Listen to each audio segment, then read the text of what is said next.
Page 42, Annie's Song. At the top of the page, they're introducing you some more symbols.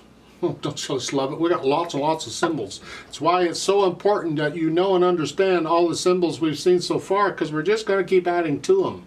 And you need to know them. You're not allowed to forget any of them. You need to know them all. Of course, you're going to be using them over and over and over, so that helps. But these are called rests. A rest is the same as a note, except instead of playing a note, you're quiet. You rest. That's all. And they give them the crotchets and the quaver and all that. I call them quarter notes and eighth notes and all. Whatever you want to call them, I don't care. But it's the symbol there on the right side that you need to see. The crotchet or quarter note, that squiggly thing. Some people say it kind of looks like a bird diving down. It really helps to have an imagination if you're going to study music. It really does. So take my word for it. Huh? And then the half note and the whole note, both are a box. It looks exactly the same. It's a box, except the whole note hangs below the line and the half note sits on a line. It's not the same line, doesn't matter. They're in the same space though.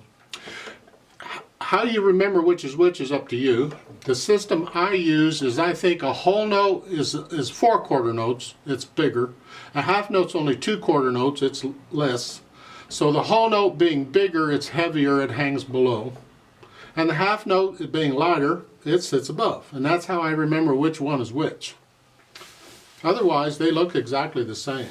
Then the eighth rest is that weird looking thing with the little flag and the stem that does that. The thing I need to point out about eighth rests, you have to be careful here, because music notation has evolved. It's not the same today as it was 200 years ago or before or whatever. It's close, but not the same. And that is, if you're into writing music, you're writing your own music, or you're hand drawing these, make sure on an eighth rest that little flag goes to the left, not to the right, to the left. Because there used to be a symbol look like that, except the flag went to the right. If you look at music that was published 100 years ago or more, old music, real old stuff, and there's still some available, you'll notice this symbol. You'll see it sometimes where you'll see an eighth rest like that and then another symbol where the flag, that's not an eighth rest, that's a quarter rest. That's the old symbol for quarter rest. They didn't use that squiggly thing we use today. They used that as the quarter, and it's so confusing when they do that. I'm glad they stopped using that. Now it's that weird looking, I would rather use a weird looking anything than to get confused by these things. Just know that if you're drawing it, make it go to the left. Because if it goes to the right, it's a quarter rest. Counting wise, it's exactly the same as the note. You're just quiet. Let's look at this piece. You see, according to the time signature, you have to account for so many beats in every bar or measure. That's the way it is. And before here in the book, they just left the measures empty. They didn't put anything in them. Technically, that's not correct. You can't do that. Well, there's a way to do it, but I won't get into that right now. So now, for the first time, they can make the music accurate in the sense that the bottom staff doesn't have any notes, but they can still account for the beats. This is in 3/4 time, so you got to have 3 counts in every measure. Well, the top staff has the notes. They're there. We're coming in on an upbeat. So look at the first full measure. 3 quarter notes. 1, 2, 3. Well, in the bottom staff, they put in a whole rest. That accounts for the 3 notes. Because everyone knows that a whole rest is the same as 3 quarter notes. No, it's not. A whole rest is the same as 4 quarter notes, not 3. Well, then what's going on here? Because how can you have a whole rest in 3/4 time? You should have a half rest and a quarter rest. That's because the whole rest gets double duty. It can do 2 things. It can stand for the same as 4 quarter notes, or 4 quarter rests, I should say. Or it can just stand for a whole measure. And it doesn't matter how many beats are in the measure. A whole rest stands for the whole measure. So a whole rest can actually be any number of beats. It depends on the situation.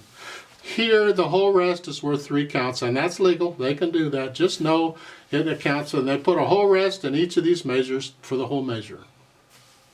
Of course, the pickup measure, they only use a quarter rest because that's just 1 count.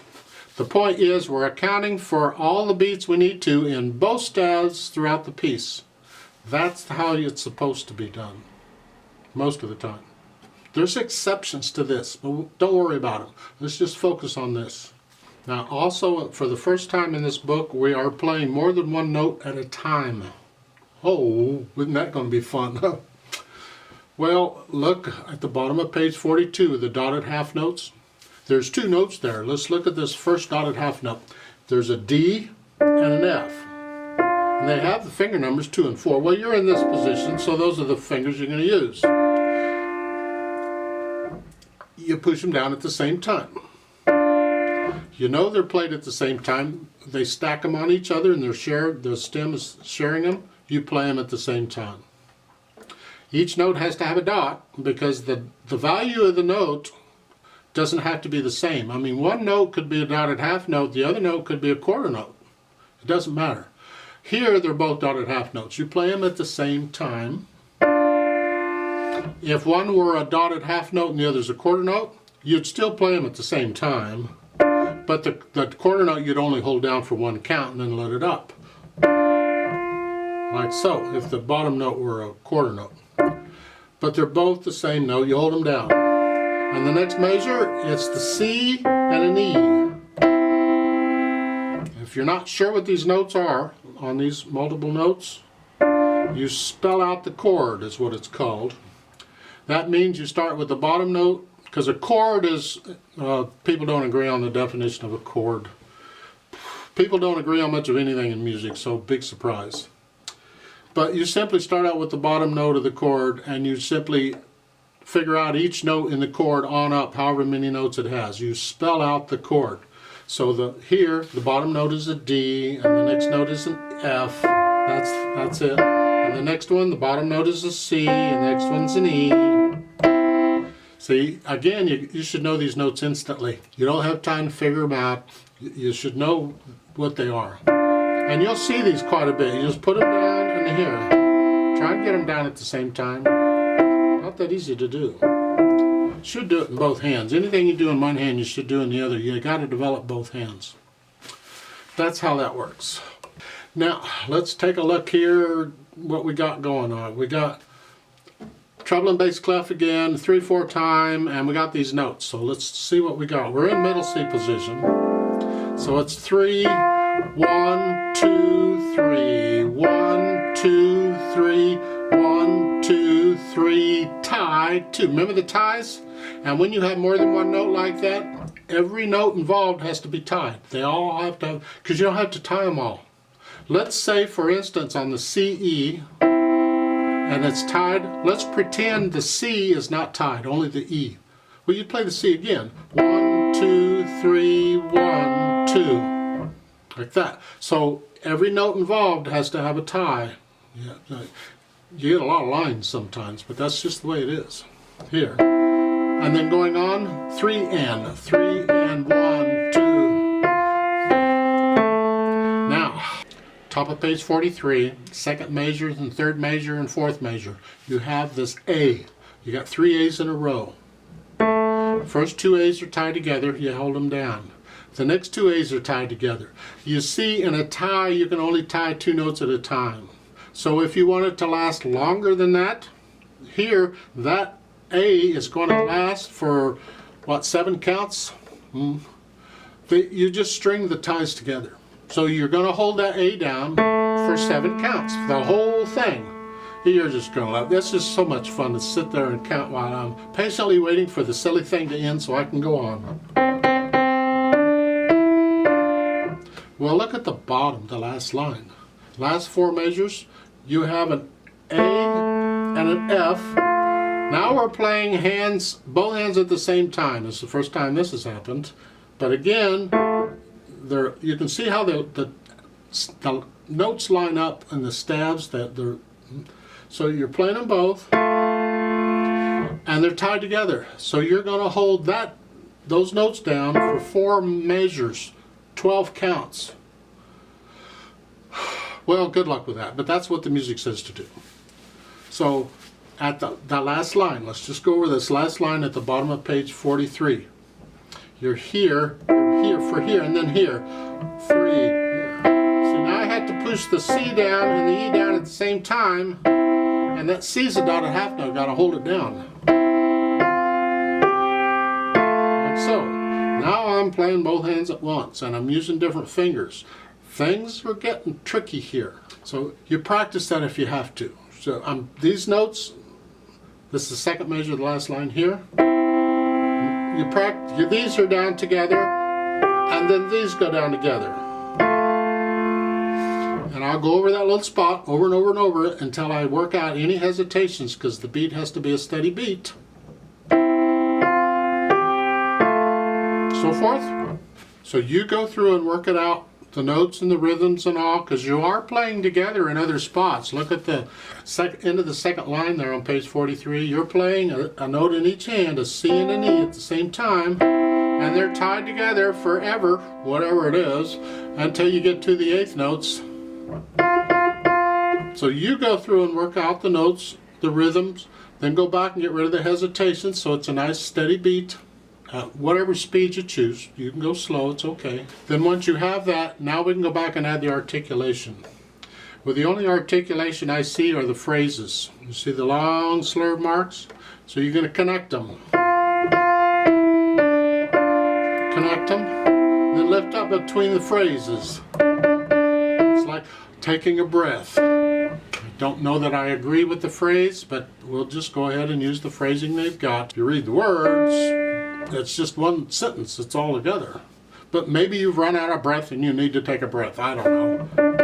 So we'll just use the phrasing they've got. Any of the other notes that don't have any phrasing marked, you just connect them. Just play them connected. Look at the last line on page 43. In the left hand, the bottom staff, you have a C and then an A. There's no phrasing or nothing, just connect them. Yeah. Then we add the dynamics. Well, now they're doing it right. They put the P at the beginning. That means piano or soft. Between the stabs, that's where it belongs. They put it between the stabs and it applies to the melody. That's the rule, generally. We're here for the melody. It's all about the melody. You have a melody and you have accompaniment. You got melody and you got background. You got a lead singer, you got background singers, whatever. So the dynamic given applies to the melody, and everybody else or anything else involved has to be in the background, is how it's supposed to work. Now when you're first learning to play the piano, it's hard to control how loud or soft you're playing. So we don't worry about it too much now, but we're going to have to be thinking about it. So whatever you think soft is at the beginning of this, the 3, 1, 2, 3, 1, 2, and. So you're staying basically soft until you get to the third line on page 43. You see the F? That stands for loud. All of a sudden you're loud, so whatever you think loud is. Not really super loud, it's just loud. Just use more weight. So I play with weight. So if I'm playing very lightly, softly, I'm using very little weight. When I play louder, I'm using more weight. That's all it is. 2, 3. I'm staying there, and it looks like you're staying loud pretty much for the rest of it. You're not going to stay at exactly the same level over a long period of time. Like at the beginning, you're soft. You can get a little louder and softer as you feel it, but you're going to stay in the soft area. That's after you get to know the piece, and you're not thinking about notes and rhythms and phrasing and all that junk. You're just getting into the music. That's where the dynamics really come in. You feel the dynamics as you feel the music. Experiment with it. Go over this melody. 2, 3, 1, 2, 3, 1, 2. I tend to want to crescendo there and come back off. If I feel it, I play it. Now, and I experiment. I might play it a dozen times. I'll play it different every time because I'm experimenting and feeling the differences. And that's where interpretation, you gradually over time you learn to interpret pieces. You get better at feeling the music. So you got to give it a chance, to give it a try. It's really hard at first to feel it because first you got to get the notes down right. I'll let you put in the feelings and our interpretation, excuse me. Don't copy me, please. You got to make it yours. Huh?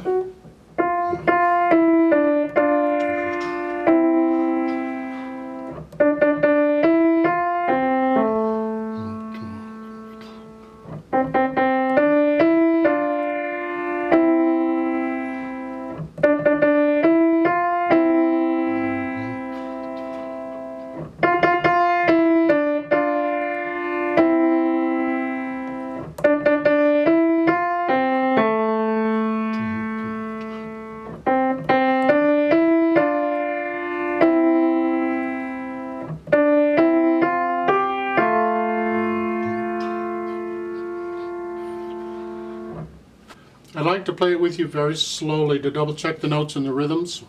I'll put in the phrasing like they're marked. I'm not going to do any dynamics. We're just playing notes and rhythms, not trying to perform it here. And let's just play it together and make sure you have all that correct. I'll give us 2 counts because we come in on beat 3. Ready, go. 1, 2, 3. 1, 2, 3, 1, 2, and 3, and 4. 1, 2, 3, 1, 2, 3, 1, 2, and 3, and 1, 2, 3, 1, 2, 3, 1, and 2, and 3. 1, 2, 3, tie. 2, 3, tie, 2, and 3, and 1, 2, 3, 2, 3, and tie, and 2, and 1, 2, 3, tie, 2, 3, tie, 2. 1, 2, 3. 3, tie, 2. 1, 2, 3, tie, 2, 3, tie, 2, 3, tie, 2, off.